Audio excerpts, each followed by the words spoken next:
Okay, here we are. It's Atomic Blonde, based on the Oni Press graphic novel, The Coldest City. And I gotta start with a bit of a complaint right off the bat. Why couldn't they just call it The Coldest City? Exactly. It's like, if you're gonna try to capitalize on the success of something like that, why not just call it the actual title? This is the same problem I had with the uh, that Tom Cruise movie based on the manga. Shoot. I can't think of what it's called now. Edge of Tomorrow was the name of the movie. Was the manga was called All You Need Is Kill. Exactly. All You Need Is Kill is a much better title than Edge of Tomorrow. Now, maybe I will admit, Atomic Blonde is maybe a better title than The Coldest City. But again, if you're going to try to base something on that, why not capitalize on it? So that way it's a mutually beneficial thing. Anyway, I'm going to try to be less blow by blow during this. I'm going to try to encapsulate the plot as much as I can without spoiling too much. There'll be a few spoilers here and there. Anyway, the film takes place in 1989. It's the waning days before the Berlin Wall comes down. Pretty much the entire film is centered in Berlin. There's a little bit in London, and that's about it. We start in London. We kind of flash back to Berlin. There's an agent named James Gascoigne who is killed by a KGB agent named Bakhtin.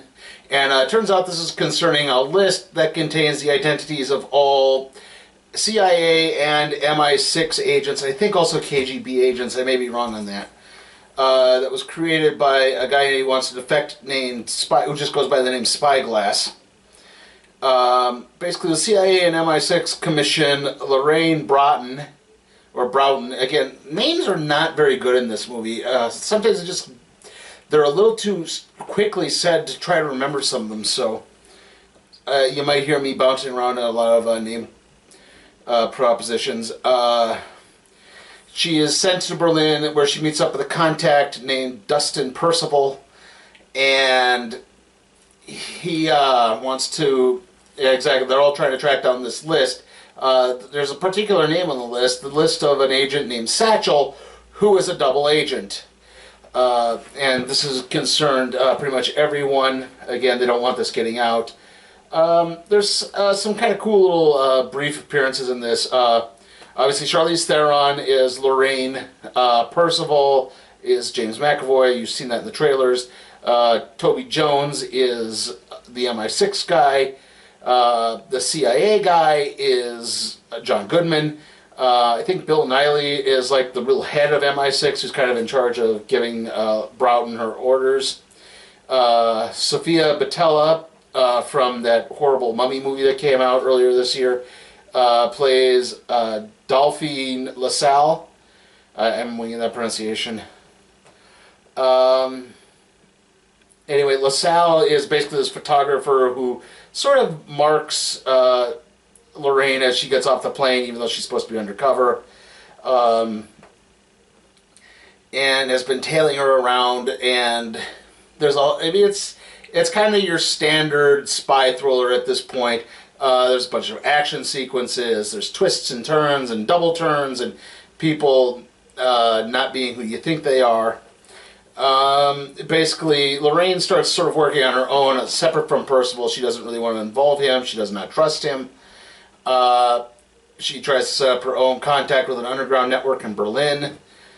Like I said, this is all happening basically as there's a bunch of student riots in Berlin. It looks like something big's going to happen. The wall's probably going to come down, which it does. Anyway, kind of throughout all of this, there's actually another point. There is a David Hasselhoff reference.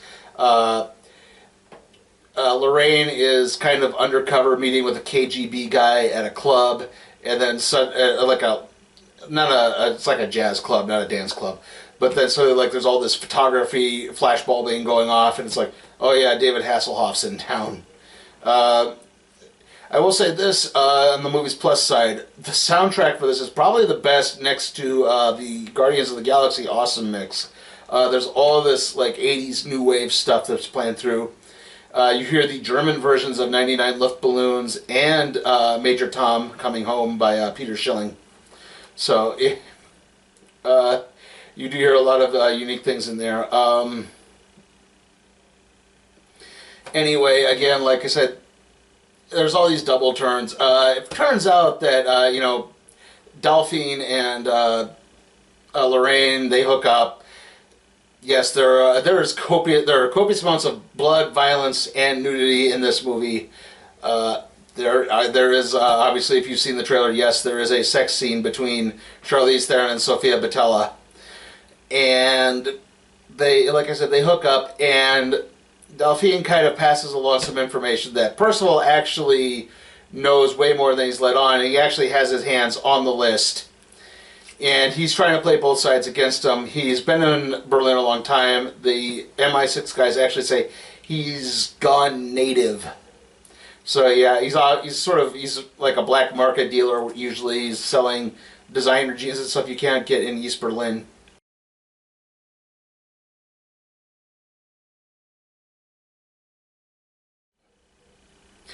Okay, anyway, Lorraine sets up basically a means for Spyglass to effect a move to West Berlin because he's memorized the list, which is kind of missing since the KGB agents took it, though in reality it's Percival who has it. And they're trying to set everything up so that Spyglass and his family can be smuggled basically across the wall. But halfway through, Percival actually winds up shooting Spyglass. This kind of leads to this big chase sequence. Lorraine is fighting off. It's probably the best action sequence of the whole movie. She's fighting off all of these, KGB guys. She tries to commandeer a car. Spyglass is still alive throughout most of this.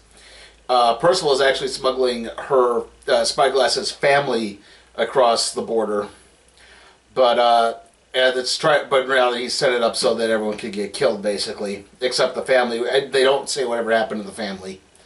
There's like a big car chase.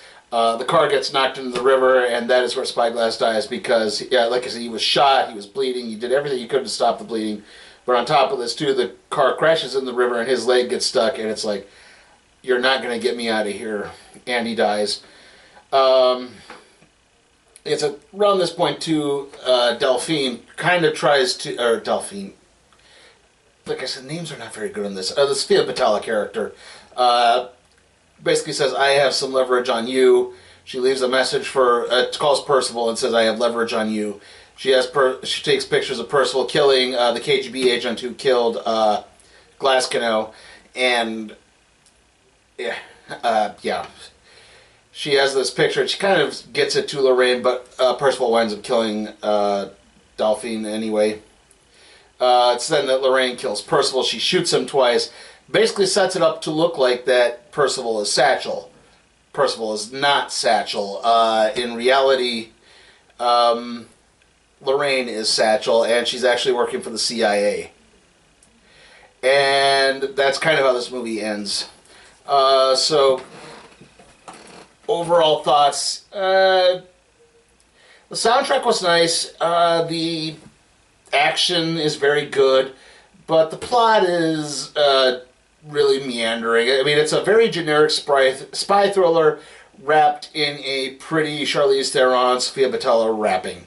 Like I said, probably the one thing that anyone might take away from this is the not quite graphic, but yeah, pretty intense sex scenes between Theron and Boutella, which are probably going to wind up online anyway.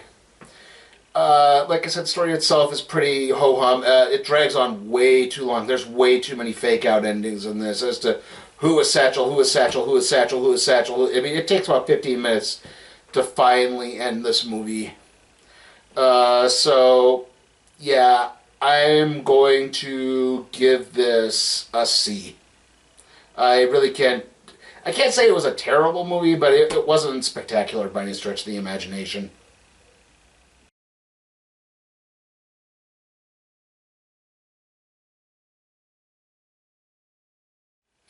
Okay, it's trailer time, and I kind of thought we'd be getting more new trailers than I did. I mean, it's been a few weeks since I've seen a movie, so I thought maybe that by that point, a lot of the stuff had cycled through, and we would maybe get some new ones, but we did get some new ones, but nothing too spectacular.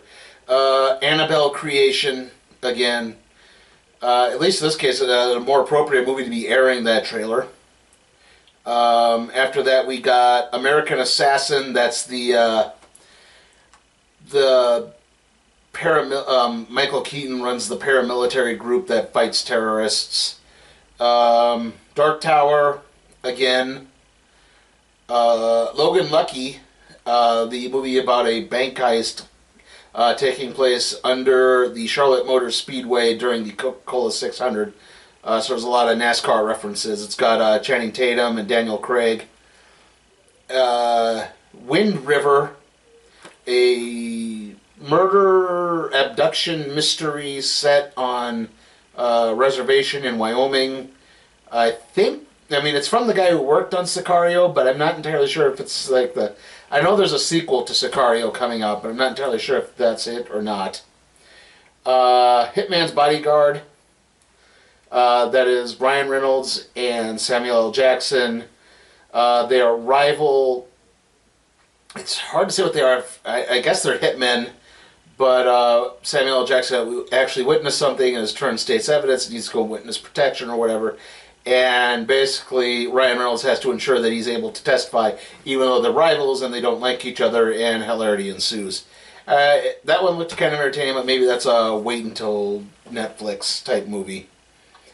And that's kind of it. I mean, I know there's been a whole lot of other trailers released. Obviously, Thor Ragnarok had a big trailer that just came out. Justice League had a big trailer that came out. Ready Player One had a big trailer that came out. Let me think. Jigsaw, which is the reboot of the Saw franchise. Yeah. So, this, barring any real major events, this is probably the last movie, at least for the summer. The next one I plan to go see is the remake of Stephen King's It, which is out in September. I am on, like I said, I am on Patreon, so if there's a movie you maybe want me to review, there's a reward tier for that. So, again, if I can get a little influx of cash right now, that could really, really help. Anyway, the next video up will be the random trade review on Volume 1 of The Prince of Tennis. See you all then.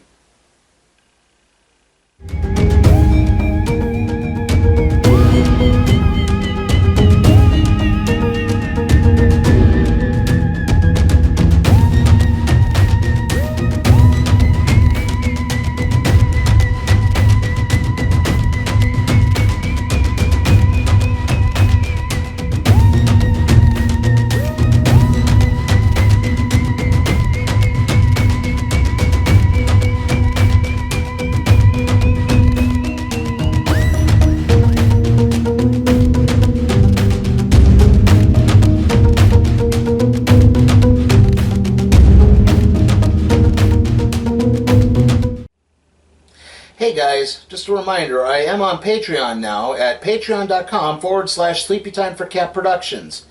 There's a reward tier where you can request for me to review a movie. So if you want to force me to see something like the Emoji Movie, here's your chance.